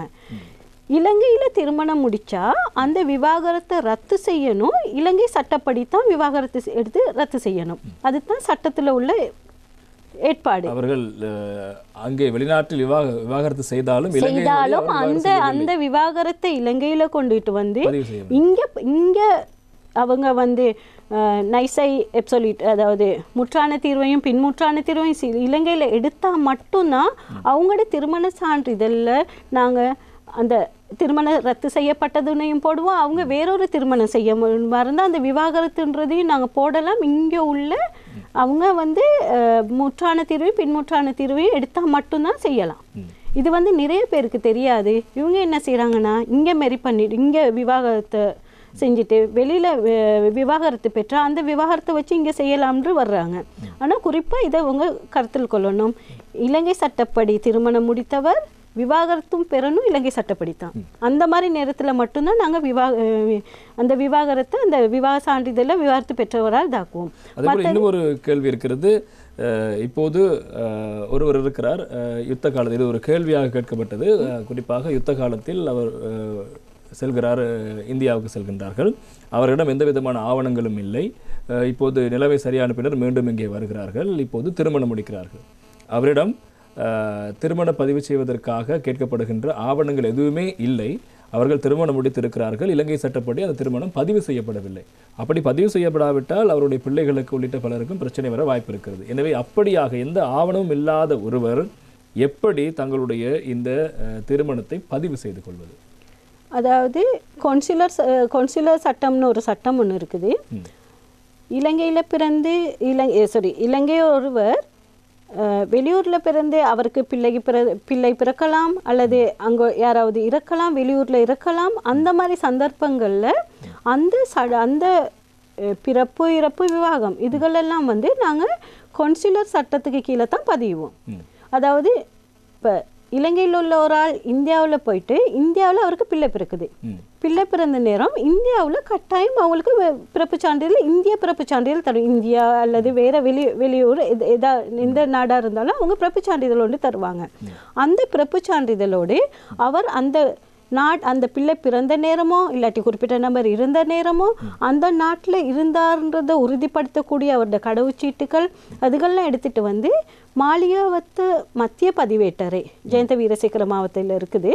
மாளிகாவத்து மத்திய பதிவேட்டரையில் நாங்கள் சமர்ப்பிக்கிற நேரம் அவருக்கு இலங்கை பிறப்புச் சான்றிதழோ இறப்புச் சான்றிதழோ பெற்றுக்கொள்ளக்கூடிய வசதிகள் இருக்குது. சில வேளைகளில் அவருக்கு அப்படியான ஆவணங்கள் எதுவுமே இல்லை அல்லது தொலைந்து விட்டது என்பதான விடயங்கள் இருந்தால் அப்படியானவர்கள் ஆவணம் ஏதாவது இருக்கும். என்னன்னு சொன்னால் அவர் ஹாஸ்பிட்டலில் பிறந்திருந்தோம் ஹாஸ்பிட்டல் ரிப்போர்ட்டாவது இருக்கும். மற்றது அந்த குறிப்பிட்ட பிள்ளையை இலங்கைக்கு கொண்டுட்டு வர சிலர் வந்து இந்த சவுதி அரேபியா அந்த மாதிரி இடங்களில் போயிட்டு பாதிக்கப்பட்ட பெண்கள் பிள்ளைகளை இங்கே இலங்கைக்கு கொண்டு வருவாங்க. கொண்டுட்டு வர நேரம் அந்த பிள்ளைக்குன்ற ஒரு பாஸ்போர்ட் தருவாங்க. அந்த பிள்ளையோட புகைப்படத்தை ஒட்டி ஒரு பாஸ்போர்ட் தருவாங்க. அப்படி இல்லைன்னு சொன்னால் அந்த அம்மாவோட கடவுச்சீட்டில் அந்த பிள்ளையோட விவரங்களை பதிஞ்சு அந்த பிள்ளை இலங்கைக்கு கொண்டுட்டு வரலாம். அந்த படிவங்கள் எல்லாம் சமர்ப்பித்து அவருக்கு பிறப்புச் சான்றிதழை எடுக்கலாம். அதாவது முறையற்ற விதத்தில் வெளிநாடுகளுக்கு சென்று அங்கு ஆவணங்களை தொலைத்துவிட்டு மீண்டும் வருகின்றவர்கள் இப்போது இங்கே இலங்கையில் வாழ்வதற்கான விடயங்களை மேற்கொள்கின்ற போது ஆவணங்கள் இல்லை என்ற ஒரு நிலைமை வருகின்ற போது அவர்கள் அதனை எவ்வாறு கையாள முடியும்? என்னென்றால் இப்படி ஒரு கேள்வி வந்தது. இந்த நிகழ்ச்சிக்கு நீங்கள் வருகிறீர்கள் என்று சொன்னவுடன் இப்படியான ஒரு பிரச்சனை ஒன்றும் வந்தது. இதற்கு எப்படியான தீர்வு என்பது தொடர்பாக ஆவணங்கள் ஒன்றுமே இல்லைன்னு சொன்னால் பதிகிறது கஷ்டம். அந்த மாதிரி நேரத்தில் அனுமான வயது சான்றிதழுக்கு நாங்கள் போகலாம். ஆனால் அவங்க அநேகமாக அங்கே பிறந்திருந்தா அங்கே ஏதாவது ஒரு ஆவணம் இருக்கும். அவங்க அங்கே பிறந்திருந்தா இப்போ நீங்கள் சொல்கிறீங்க இந்த கள்ளத்தனமாக படகுல வர்றது, படகுல வந்தாலும் அந்த எங்கேயாவது பிறந்திருந்தா அங்கே ஏதாவது ஒரு டாக்குமெண்ட்ஸ் அவங்கக்கிட்ட இருக்கும். டாக்குமெண்ட்ஸ் இல்லாமல் இருக்காது. அப்படி இல்லாதவர்கள் இந்த அனுமான வயது சான்றிதழ் தான் அவங்களுக்கு பெறக்கூடிய வசதிகள் இருக்குது. இந்த அனுமானமாக நீங்கள் வழங்குகின்ற அந்த பிறப்புச் சான்றிதழ் ஒருவர் கடவுச்சீட்டை பெறுவதற்காக தகமையுடையதாக இருக்குமா? அனுமான வயது சான்றிதழ் மூலமா அவர் கடவுச்சீட்டு பெறலாம், அடையாள அட்டை பெறலாம், மற்றது வேலை விஷயமா இதுக்கு எல்லா விதமான நடவடிக்கைகளும் இந்த அனுமான வயது சான்றிதழ் அவர் பாவிக்கலாம். அந்த அனுமான வயது சான்றிதழும் வழங்கப்படுது எங்களோட திணைக்களத்தால். அதாவது பிறப்புச் சான்றிதழ் பற்றின பிறப்புச் சான்றிதழை பதிவதற்கு எந்த விவரங்களுமே எந்த தகவல்களுமே இல்லாத பட்சத்தில் தான் நாங்கள் அனுமான வயது சான்றிதழ் தருவோம். இன்னொன்று என்னென்னா, இன்னொன்று குறிப்பாக இவங்க இருக்கணும், ஒருத்தருக்கு ஒரு பிறப்புச் சான்றிதழ் இருக்குது, அந்த பிறப்புச் சான்றிதழை வச்சு தான் இவர் ரொம்ப நாள் அந்த பிறப்புச் சான்றிதழை வச்சு தான் அவர் ஸ்கூலுக்கு போயிருக்கலாம், வேலைக்கு போயிருக்கலாம், எல்லாம் செஞ்சுருக்கலாம். ஆனால் அவர் அந்த பிறப்புச் சான்றிதழை பிரதி எடுக்க போகிற நேரம் அந்த பிறப்புச் சான்றிதழ் இல்லை. ஆனால் இவருக்கு அதே பிறப்புச் சான்றிதழ் வேணும்னு சொல்லி அந்த மாதிரி நேரத்தில் இறப்பு பிறப்புகள் பதிவு சட்டத்தில் 49வது பிரிவு கீழே அவர் வந்து மாவட்ட நீதிமன்றத்தில் வழக்கு தொடுத்து அந்த வழக்கு தீர்ப்பு மூலமாக அவர் அதே பிறப்புச் சான்றிதழ் பதியக்கூடிய சந்தர்ப்பங்களும் இருக்குது. நாங்கள் இப்போது இந்த திருமணம் பதிவு தொடர்பான விடயங்கள் தொடர்பில் பேசியிருந்தோம். அதற்கான ஆவணங்கள் குறித்து கூறியிருந்தீர்கள். அந்த பதிவு தொடர்பான விடயங்கள் தெளிவடைந்திருப்பார்கள். அடுத்து நாங்கள் மரணம் தொடர்பான ஒருவர் மரணித்த பின்னர் இலங்கையில் மரணிக்கின்ற ஒரு சாதாரணமாக எப்படியும் பதிவு செய்ய நடவடிக்கை சாதாரணமாக இடம்பெற்றுவிடும். சில வேளைகளில் வெளிநாடுகளுக்கு சென்று அங்கு மரணித்தவர் அல்லது மரணித்து பல காலங்கள் கழித்து மரணித்த விடயம் தெரிய வந்ததன் பின்னர் அந்த மரணங்களை பதிவு செய்கின்ற விடயத்துக்கு எப்படியான ஆவணங்களை சமர்ப்பிக்க வேண்டும்? அந்த நடைமுறை எப்படி இருக்கிறது? அதாவது இலங்கையில் பிறந்த ஒருத்தர் வந்து வெளிநாட்டில் போயிட்டு இருந்தால் வெளிநாட்டில் வந்து அவங்களுக்கு இறப்புச் சான்றிதழ் வரும். பிறப்புச் சான்றிதழ் மாதிரியே தான் இறப்புச் சான்றிதழ் ஒன்று தருவாங்க. மற்றது வந்து அவரை வந்து அங்கேயே அடக்கம் செஞ்சுருந்தா அங்கே ஏதாவது அவங்க ஆனால் அந்த இறப்புச் சான்றிதழை மட்டுமே வச்சுக்கொண்டு நாங்கள் இங்கே இறப்புச் சான்றிதழை எடுக்கலாம். ஆனால் சிலர் வந்து இலங்கைக்கு கொண்டுகிட்டு வருவாங்க அந்த உடலை. அந்த நேரம் இந்த காகோ பில்ஸ் எல்லாம் தருவாங்க.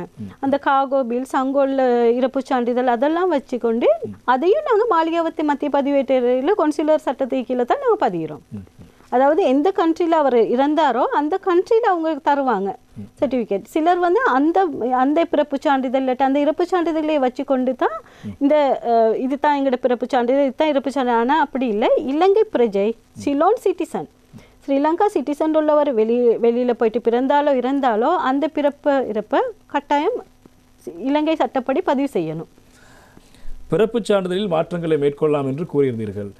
இந்த திருமண பதிவுச் சான்றிதழில் மாற்றங்கள் மேற்கொள்ள முடியுமா? என்னன்னு சொன்னால் பிறப்புச் சான்றிதழில் நாங்கள் பிரதிக்கிணை மூலம் அதாவது ஃபார்ம்ஸ்களை கொடுத்து மட்டும் மாற்றலாம். ஆனால் திருமண சான்றிதழில் அரவு முற்றுப்புள்ளி கமா என்ன மாற்றமாக இருந்தாலும் கட்டாயமாக அது வழக்கு தொடுத்து தான் மாற்றப்படணும். அதாவது நான் முன்ன சொன்ன மாதிரி அந்த பிரதிகளும் இலவசமாக வழங்குகிற பிரதிகளும் மற்ற பிரதிகளும் குறிப்பிட்ட பிரதேச செயலகத்தில் இருக்குமா இருந்தால் நாங்கள் அதுக்கான செக்குலர் சுற்று நிருபத்தை நாங்கள் கொடுத்துருக்குறோம். அந்த 3 பிரதிகளும் ஒரு அவர் வசம் இருக்குமா இருந்தால் அதை மேலதிக மாவட்ட பதிவாளர் குறிப்பிட்ட விசாரணை நடத்தி அவர் மாற்றி கொடுப்பாரு. ஆனால் அந்துகள் வந்து ஒன்று ஸ்கேன் பண்ணப்பட்டிருந்துச்சுன்னா அப்படி இல்லைன்னு சொன்னால் மத்திய பதிவேட்டருக்கு அனுப்பப்பட்டிருந்தா கட்டாயம் வழக்கு தொடுத்து அந்த வழக்கு மூலமாக மட்டும்தான் மாற்றலாம் விவாக சான்றிதழோட மாற்றங்களை. அதாவது ஒரு புள்ளியை கூட அதனால தான் நான் சொல்கிறேன், நீங்கள் உங்களோட விவாக சான்றிதழ் விவாகம் நீங்கள் இந்த இல்லை விவாகம் நீங்கள் இந்த ரெஜிஸ்ட்ரேஷன் பதிவு நடவடிக்கை நேரம் 3 சான்றிதழும் எழுதப்பட்டிருக்கான்னு கட்டாயம் பாருங்கள். வெற்றுத்தாளில் நீங்கள் சைன் பண்ணாதீங்க.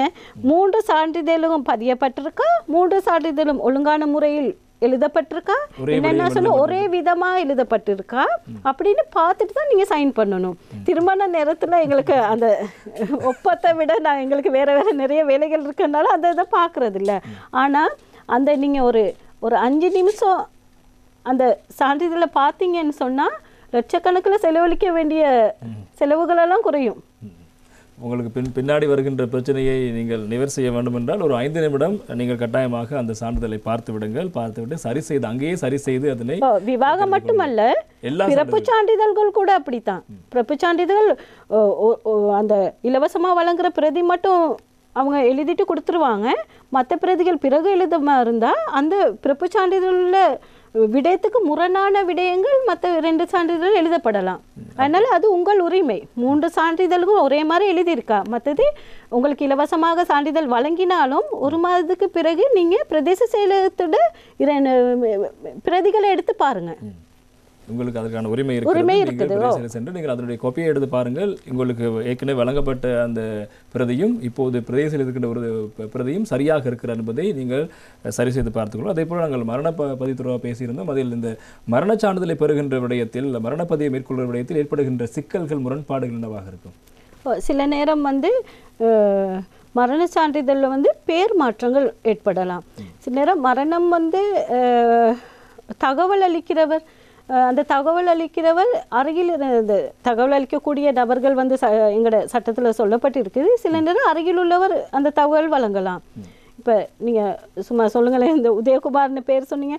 உதயகுமார் தான் அவருடைய பேர். ஆனால் அவருக்கு வந்து நாங்கள் செல்லாமல் வேற ஒரு பேரை சொல்லி அழைக்கலாம். அப்போ அந்த தகவல் வழங்குறவர் வந்து அவர் அந்த பேரை சொல்லி அந்த இறப்பு சான்றிதழை பதியலாம். அந்த இறப்பு சான்றிதழ் அவர் பதிஞ்சிட்டு வந்துடுவார். ஏன்னா இறந்த நேரம் நாங்கள் போயிட்டு அந்த சர்டிஃபிகேட்லாம் பார்க்குறதில்ல. அதனால அந்த நேரங்களில் வந்து முக்கியமாக நீங்கள் அந்த குறிப்பிட்ட நபர்ட பேரை ஒழுங்காக நீங்கள் பார்த்து எழுதியிருக்கிறாங்களா அந்த இதை பாருங்கள். ஏன்னா அந்த இறப்பு சான்றிதழ் தான் அவருடைய பின்னுரித்தாளர்களோட சொத்தோ அவருடைய ஏதாவது அவருடைய பெனிஃபிட்ஸ் ஏதாவது கிடைக்க வேண்டுமோ அது எல்லாத்துக்குமே அந்த இறப்பு சான்றிதழ் முக்கியமானது.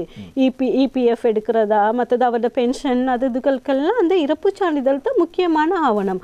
அதனால எழுதுகிற நேரம் அந்த இறப்பு சான்றிதழ் எழுதுகிற நேரம் தகவல் ஒழுங்காக அவரை பற்றின தகவல் அறிந்த யாராவது போயிட்டு எழுதுறது நல்லா.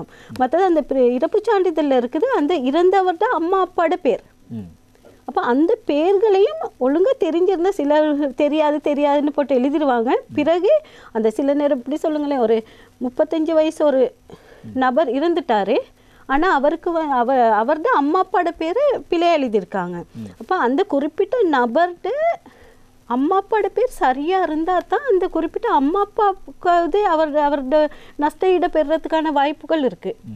அதனால் இறப்பு பதியப்படுறதும் தகவலாளர் தகவல் கொடுக்குற நேரம் ஒழுங்கான தகவல் கொடுக்கக்கூடிய நபரை கொண்டு தான் இந்த இறப்பு சான்றிதழை பதியணும். சில வேளையில் பிழையான தகவல் வழங்கப்பட்டு விட்டது, பெயர் பிழையாக வழங்கப்பட்டது, தாய் தந்தை பெயர் பிழையாக வழங்கப்பட்டு விட்டது என்றால் அதனை எவ்வாறு கையாள வேண்டும்? அதுக்கான சட்டங்களும் சட்டத்தில் ஏற்பாடு இருக்குது. அவங்க குறிப்பிட்ட அத்தாட்சிகளை சமர்ப்பித்து 52வது பிரிவின் கீழே அதை மாற்றிக்கொள்ளலாம். அதேபோல் நீங்கள் ஆரம்பத்தில் கூறினீர்கள் இந்த ஆன்லைன் சேவை நிகழ்நிலை மூலமாக எப்படியான சேவைகளை பதிவாளர் நாயக திணைக்களம் மேற்கொண்டு வருகிறது?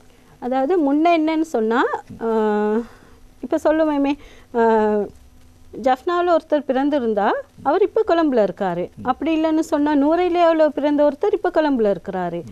அவருக்கு நூரெலியாவுக்கும் கொழும்புக்கும் அல்லது ஜஃப்னாவுக்கும் இந்த யாழ்ப்பாணத்துக்கும் கொழும்புக்கும் எந்த தொடர்புமே இல்லை. ஆனால் அவருக்கு பிறப்பு சான்றிதழ் எடுக்கணும். அந்த மாதிரி நேரத்தில் இப்போ நாங்கள் தீவு முழுவதுமான பிறப்பு சான்றிதழ் ஸ்கேன் பண்ணியிருக்கிறோம். அப்போ எங்கே பிறந்த ஒருத்தரும் எந்த பிரதேச செயலகத்திலும் அவருடைய பிறப்பு சான்றிதழ் பெறலாம். அது முதலாவது, அதை ஸ்கேன் பண்ண பிறப்பு சான்றிதழ். அதாவது இப்போது நீங்கள் அந்தந்த பிரதேச தான் எடுக்க வேண்டும் இல்லை, பதியப்படணும் குறிப்பிட்ட பிரதேச செயலத்திட. ஆனால் சான்றிதழ் எல்லா இடத்துலையும் பெறலாம். 1960க்கு பிறகு பதியப்பட்ட பிறப்பு, இறப்பு, விவாகம் இந்த எந்த சான்றிதழும் எந்த பிரதேச செயலத்திலும் நாம் பெற்றுக்கொள்ளலாம். இது முதலாவது. மற்றது நிகழ்நிலை மூலமாக ஆன்லைனில் எங்களுக்கு எடுக்கக்கூடிய வசதி இருக்குது. rgd.gov.lk என்ற இணையதளத்துக்கு சென்று அதில் ஆன்லைன் நாங்கள் அப்ளை பண்ணலாம். சான்றிதழ் அப்ளை பண்ணால் அவங்க எங்கே இருக்கிறாங்களோ அந்த இடத்துக்கு அப்ளை பண்ணுகின்ற போது எப்படியான தகவல்களை அவர்களுக்கு வழங்க வேண்டும்? அந்த அவங்க rgd.gov.lk போனால் அதில் அவங்க கேட்குற தகவல்களை கொடுக்கலாம். தகவலை கொடுத்து அதுக்கான கட்டணங்களை செலுத்தி அவங்க அதில் கேட்பாங்க, உங்களோட அருகில் உள்ள பிரதேச செயலத்துக்கு சென்று எடுக்கிறீங்களா இல்லாட்டி உங்களுக்கு போஸ்ட்டில் வரணுமான்ட்டு. அப்போ அவங்க எதை செலக்ட் பண்ணுறாங்களோ அந்த மாதிரி அவங்களுக்கு செய்யலாம். போஸ்ட்லேயும் எடுக்கலாம், அருகிலுள்ள பிரதேச செயலத்துக்கு சென்றும் எடுக்கலாம். எந்த அளவு கட்டணம் செலுத்த வேண்டியிருக்கும்? ஒரு பிரதிக்கு 120 ரூபாய் தான் சாதாரண கட்டணம். ஆனால் அதில் மேலதிகமாக அவங்களுக்கு தபால் கட்டணமும் சேர்க்கப்படும். அதாவது இது பிறப்பு சான்றிதழை மாத்திரம் பெற்றுக்கொள்ள பிறப்பு, இறப்பு, விவாகம். அதாவது பிறப்பு சான்றிதழ் பெற்றுக்கொள்கின்ற போது இந்த அடையாள அட்டை என்பது மிக முக்கியமான விடயமாக இருக்கிறது. அடையாள அட்டைகளில் ஏற்படுகின்ற பிரச்சனைகளை எவ்வாறு அவர்கள் சரி செய்து கொள்வது இந்த பிறப்பு சான்றிதழ் பெறுவதற்காக? என்னன்னு சொன்னால் நான் உங்களுக்கு சொன்ன மாதிரி அவங்க அடையாள அட்டை எடுக்கிற நேரம் சாதாரணமாக அவங்க இலவசமாக வழங்குற பிரதிகளை கொடுத்து அடையாள அட்டை எடுத்துக்கொள்வாங்க.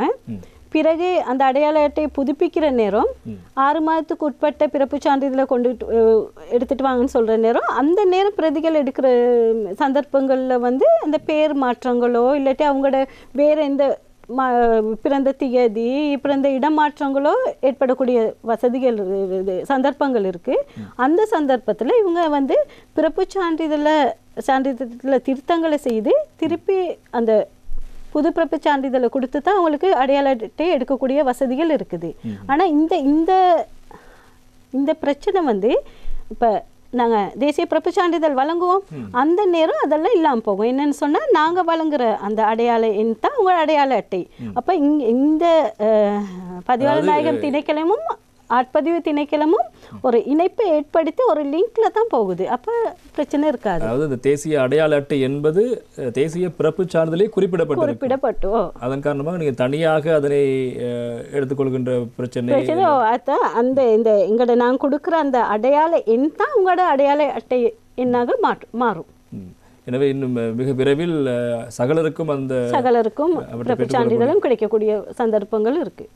அதே போல இன்றைய நிகழ்ச்சி நாங்கள் ஏற்கனவே திட்டமிட்டோம். அதாவது இந்த காணி பிரச்சனை தொடர்பான விடயங்களை பேசுவதற்கும் திட்டமிட்டோம். ஆனால் இப்போது நேரம் போதாமை காரணமாக எங்களால் அந்த விடயம் தொடர்பாக பேச முடியாது. நாங்கள் அடுத்த வாரம் அல்லது அதுக்கு அடுத்த வாரங்களில் நிச்சயமாக இந்த காணி பதிவு தொடர்பான விடயங்கள் தொடர்பில் நாங்கள் பேசுவதற்கு தயாராக இருக்கிறோம். இன்றைய தினம் நிகழ்ச்சிக்கு வருகை தந்து மிக முக்கியமான பல விடயங்களை தெளிவுபடுத்தியிருந்தார். குறிப்பாக அவரிடம் இன்னும் ஒரு கோரிக்கை இருக்கிறது. நீங்கள் ஏற்கனவே கூறியிருந்தீர்கள், இந்த பிறப்புச் சான்றிதழ் தொடர்பான விடயங்கள் அல்லது அது தொடர்பான சந்தேகங்கள் இருக்கின்ற போது அவர்களை தொடர்பு கொள்ள வேண்டிய இலக்கத்தை கூறினீர்கள். மீண்டும் ஒரு முறை அந்த இலக்கத்தை கூறினால் நிச்சயமாக அவர்கள் அதுக்கு பிரயோசனமாக இருக்கும், மக்கள் அதனை தெரிந்து கொள்வார். 0112 889540. எனவே இந்த தொலைபேசி இலக்கத்திற்கு நீங்கள் தொடர்பு கொள்கின்ற பட்சத்தில் நீங்கள் எந்த தரகு கட்டணம் யாருக்கும் செலுத்த தேவையில்லை. உங்களுக்கு இருக்கிற பிரச்சனைகளை யாரிடம் கூறியதை பூதாகரமாக தேவையில்லை. இவர்கள் உங்களுக்கு நிச்சயமாக அந்த ஆலோசனை வழங்கப் போகிறார்கள். எனவே நிகழ்ச்சியை பார்த்து கொண்டிருக்கின்றவர்கள் உங்களுக்கு இப்படியான பிரச்சனை இருந்தால் அந்த இலக்கத்துக்கு தொடர்பை ஏற்படுத்துங்கள். எனவே நீங்கள் பிரதேச இலக்கு சென்று தொடர்பான விடயங்களை அணுக முடியும். எனவே தொடர்பான இன்னும் அநேகமான சந்தேகங்கள் மக்கள் மத்தியில் இருக்கலாம். அதனை தீர்ப்பதற்கான முயற்சிகள் நாங்கள் மேற்கொள்வோம். குறிப்பாக இன்னும் சில நிகழ்ச்சிகளை ஏற்பாடு செய்து உங்களுடைய கேள்விகளையும் அதனூடாக இணைத்துக் கொண்டு உங்களுடைய பிரச்சனைகளை தீர்ப்பதற்கு நாங்கள் வழி செய்வோம். எனவே அடுத்தடுத்த வாரங்களில் இந்த காணி பதிவு தொடர்பான விடயங்கள் தொடர்பில் நாங்கள் பேசுவது தயாராக இருக்கிறோம். எனவே இந்த அடிப்படையில் இன்றைய நிகழ்ச்சி நாங்கள் நிறைவு கொண்டு வரப் போகிறோம். எனவே இன்னும் ஏராளமான சந்தேகம் இருக்கலாம். அதற்கான இன்னும் ஒரு நிகழ்ச்சி நாங்கள் நிச்சயமாக உங்களுக்கு ஏற்பாடு செய்து கொடுப்போம். எனவே அந்த அடிப்படையில் இன்றைய தின நிகழ்ச்சிக்கு வருகை தந்திருந்தவர் பதிவாளர் நாயகம் திணைக்களத்தினுடைய மேலதிக மாவட்ட பதிவாளர் திருமதி கீதாஞ்சலி முரளிதரன் அவர்கள் நிகழ்ச்சிக்கு வருகை தந்து பல்வேறு முக்கியமான விளக்கங்களை விடயங்களை வழங்கியிருந்தார். எங்களுடைய வசந்தம் டிவி சார்பாக நாங்கள் எங்களுடைய நன்றிகளை தெரிவித்துக் கொள்கின்றோம். வணக்கம்.